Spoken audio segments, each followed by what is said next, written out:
it's a big swing. I mean, I can see why you could talk yourself into Cam Ward being the number 1 overall pick, because if you pick out his highlights, you can see the potential for a really high level quarterback. Like, you can put together a highlight package where he looks a little bit like Patrick Mahomes, which is what you're hoping you get. The question I've always had with him is that a lot of those highlights, especially late in games, he made a name for himself last year with some big fourth quarter comebacks. But what never gets talked about is the reason those fourth quarter comebacks were necessary was because of how poorly he played in the first half of those games. He is reckless. That's the best way I can describe him. And sometimes that leads to great highlights, and sometimes that leads to just completely nonsensical throws across the middle of the field that turn into easy pick sixes. And so the biggest challenge Tennessee now has is, can you coach that out of him? You've got to be able to coach those like 3 or 4 just mind-numbing mistakes out of him so that it becomes something that only shows up, maybe once every other game as opposed to multiple times in every game. Because obviously NFL defenses, if he keeps doing that at the rate he did in college, NFL defenses are going to make him pay for it at an even higher rate.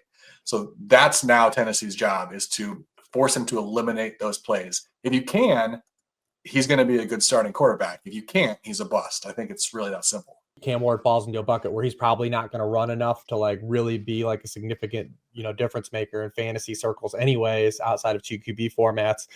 You're hoping that you can get a pristine run out like we had from CJ Stroud or Justin Herbert early in their careers, but that's also a telltale like warning sign of like that's still a volatile archetype for fantasy production. But I did have like an objective grade on him that was similar to like Drake May last year, and obviously that worked out. Drake May's a little more mobile and more running, but like it was kind of like if you were to congeal kind of all these draft classes, I think I still would have had like Ward higher than Michael Penix, and higher than Bo Nix, and Bo Nix is another guy that worked out. So I did think he felt like in that kind of range, and we put them in. If you would have put any of those guys in this draft class, they would have gone in that spot too.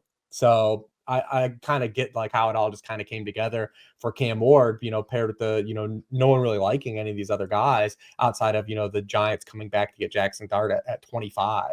One of the things that I noted from Rich's write-up on what the Tennessee Titans were doing when he was writing up that offensive quarterback room, 46% of the Titans' third down passes the last 3 years resulted in them losing 1 EPA, 1 expected point on 46% of their third down passes over a 3-year span. That was obviously worse than the NFL. They also took a sack or threw an interception on nearly 20% of those plays, which was also worse than the NFL. So at a minimum, Cam Ward did a very good job of being able to avoid sacks.